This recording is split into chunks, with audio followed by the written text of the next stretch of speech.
Hello, we are the Bill Paying Hobbyists with Ellie behind the camera, and I'm Michael. We're using our hobbies and skill sets to pay down debt and to save up for a down payment on a house. In this week's Pen Turning for Profit video, we decided to raid the jewelry box. Okay, not really. However, we did have the fortune of receiving a diamond cast blank. If you haven't ever seen one, they are amazing. Let's go check it out. This is our diamond cast blank. Okay, we brought this out into the sun so that you could actually get a better view of why these are called diamond cast. When they're made, the resin is speckled with diamond dust, industrial diamond dust, and that's what gives it that super sparkle shine. It's not glitter, those are real industrial diamonds. When I was given this blank, I was told it's for a Mesa Sierra kit, and what's cool about that is that these are very versatile. There's a lot of kits out there that accept the same kind of tube and the same length of tube. For this one, I'm gonna put it on what's called a Liberty kit. The blank we got for free, and if you ever start turning pens and you really get into this and you do it for a long time, there are pen gatherings all across the country in different locations across the country. And we had an actual mini pen gathering during COVID where we couldn't have more than 6 people. So we had a bunch. We had what, 1, 2, 3? Yeah, we had 6 people actually. We met at someone's house, and we just turned and we did all kinds of stuff. We talked, and it was just a cool thing. I got this from John David Jones. He just handed it to me. He said, here you go. Guy's really cool. Ken Frisbee, good guy. All those guys are good. One thing you need to keep in mind, when you get blanks like this, one other cool thing about it, it's already turned. It's polished, ready to go. I could put it on a pen kit right now. However, I'm not putting it on a Mesa or Sierra. I'm putting it on this Liberty kit. You need to look at it to see if there's any imperfections in it. You don't know what that person that turned it did. Maybe it was given to him by someone else, and just check and see if there's any imperfections in it, things that you might need to fix. Check the inside diameter of the tube to make sure it matches the kit you're actually going to put it on. I've already done that with my caliper. Check the length of it, make sure it's the right length. You can just verify it by putting up next to the tube of the kit you're going to use. You may have to sand it down some more so that you get the right diameter of your blank itself. This one I found out it has a little tiny crack, and I'm gonna fix that with some CA glue when I polish it up. It has some little rough spots in it, which I'm gonna fix when I polish it up as well. So our first step is to get it on the lathe, measure it out, and let's get it to the dimensions we want. Also for this blank, I don't need to find my center. I don't need to drill it. I don't need to cut it to length since everything matches up, so it saves me some time. I don't have to glue it up. I don't have to wait overnight for it to dry. Yeah, I could have this pen together probably what are you thinking? 30 minutes, we can be done? So we're gonna put it on the lathe and get it all perfected up and put it together. This is my 12 by 21 inch jet lathe. What that means is I can turn something 12 inches round in diameter like a bowl or a plate, and I can turn something up to 21 inches long like a spindle for a chair or for doing stairwells or something of that nature. This is the headstock. On the headstock I have my mandrel saver. It's a number 2 Morris with about a 8-inch long shaft. It's about a 1/4 inch, a little bit smaller. And this is where my blank will go for when I'm turning. It slides right into my headstock. It's called the headstock because this is where the motor is. This is where it turns when I turn it on. This is my tailstock. On the tailstock, I have what is called a mandrel saver. And the mandrel saver does exactly what it says it's going to do. It has a bearing inside. It turns freely. It slides over my mandrel shaft, and it keeps it steady when it's in the tailstock. Tailstock is dead. It doesn't have a motor in it. It turns when the headstock turns. The reason you want this on there is because when you're pushing and turning, using your chisel or your gouge and you're turning, you're pushing on this shaft.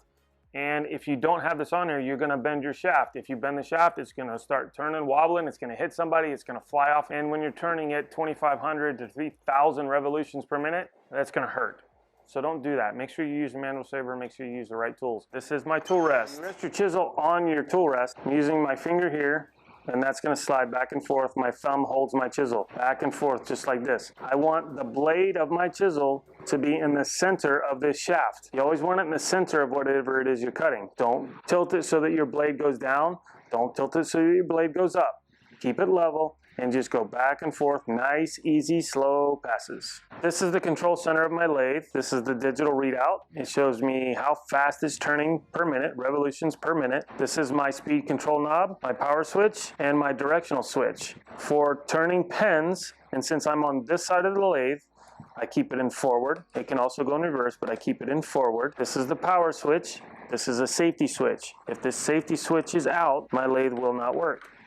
With the safety switch in, I'm going to turn it all the way down to the slowest speed, turn it on, and my lathe will turn at around 188 revolutions per minute. I can turn it all the way up, and it will turn up to around 3,650 revolutions per minute. When you're cutting, keep your elbows in, keep your tool on the tool rest, and just rock back and forth, back and forth. Don't do this. If you're doing this and you're going in and out, your blank is not going to be straight. It's going to look ugly, and nobody's going to want to buy your pen. So don't do that. Don't be spaghetti arms. Keep them in tight and just rock back and forth. It keeps you nice and steady. So let's put our blank on here and let's get to cleaning it up. I keep an old bushing here. I don't use this bushing anymore. It actually has a gouge in it.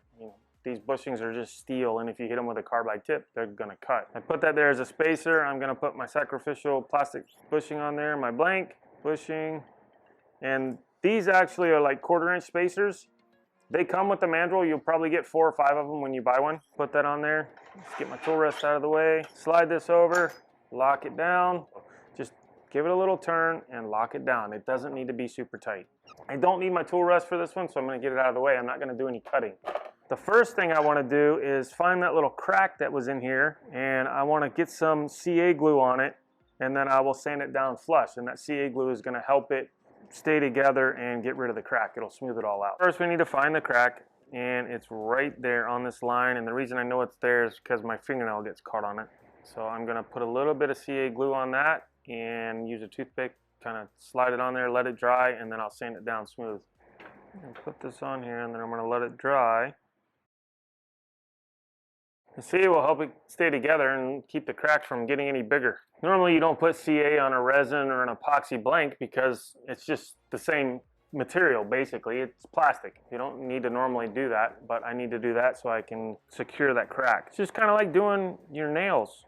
When a woman has her nails done and has an epoxy put on her nails, or the, what do they call it stuff? It's epoxy, right? Acrylic. When they have acrylic put on their nails, it's the same kind of process. Just letting the CA glue dry. What I need to do now is I need to, polish that or sand that yuckiness off, which is fine. That's easy. And I just need to make sure it's the right diameter at the ends of my tube. The shape's pretty good of the blank, but I just need to make sure that these are the right dimensions for my pen kit, and then polish it back up, and it should be good to go. That's the cool thing about getting blanks like this that are already turned. You don't have to spend all the time shaping and cutting and sanding and getting it all down to where you need it. It's pretty close as it is. It's kind of cool colors. It almost like Superman colors right there. Not sponsored. Alright, so that's dried enough. I can spray that with some accelerator, and it will not give me a bunch of white flecks.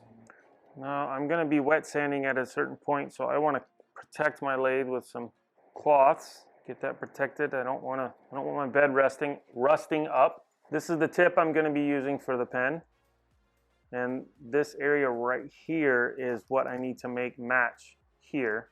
And then this is the end cap, and right there is what I need to make match on that end. So we're going to check those with the caliper and see what we got to do to get it down. Which end do we want the clip to be at? That end. So 33/64. So I need to take a 64th off of that end. Huh. That's nothing. And this side is good, so I need to be careful what I sand on this side. I just need to get that little bubble of CA glue off. And this side I just need to take down just a little bit. So that being the case, let me start with 320 to get down that one side. It's probably a better idea. I'm just going to do this by hand over here. And I'm going to put my lathe at about 1400. Put my respirator on and my glasses.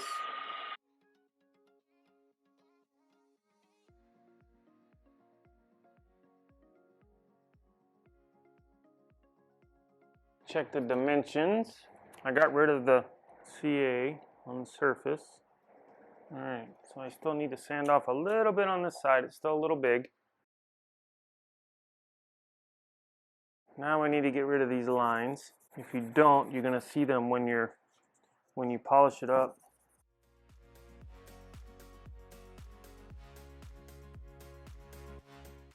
We are good to go, and I don't need to use Abernet. Cool. Instead, I'm using a 500 grit foam sanding pad with medium pressure and the lathe at around 1600. Make sure to sand out the circular lines with the lathe off. Wipe off the blank and be careful with your rag. If it gets caught in the lathe, it will be painful. The same process with a 1500 grit foam pad. Now it's time to wet sand. Today I will use micromesh.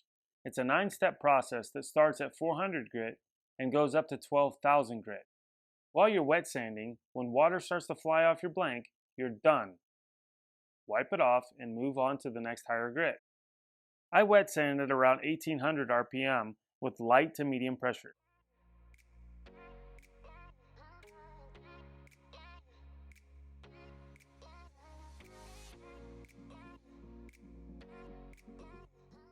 That is a beautiful shine, but we're not finished yet. The last step is to polish.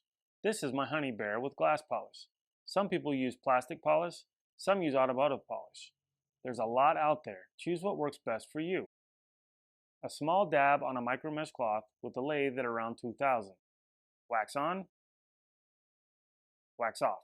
I do this process twice. Last is Renaissance wax, a very small amount. All polished up. Time to assemble. This time I'm using my lathe. I made these two pieces out of pine to fit my head and tailstock. Now I can just turn my hand wheel to press the parts together. I'll start with my end cap, making sure to place the clip at a visually pleasing location. Set the rear section in my blank, rest it against my headstock, slide my tailstock over, and turn the hand wheel until the end cap is fully seated. Do not press them together with too much force, or you will crack your blank. Now it's time for the writing end. I remove the actual tip and only want to press the front section with the same process. Screw the twist mechanism into the rear section. Make sure it's tight. Then I snap on the finial. This is what makes the ink refill go in and out. Time for the refill. The spring on this kit is smaller on one end. It fits tightly on the refill to keep it from falling off. Be sure you don't put it on backwards. It snaps on this small ridge in the refill. Slide the refill in and seat it into the twist mechanism. Then screw on the nib section. Our pen is complete and ready to sell.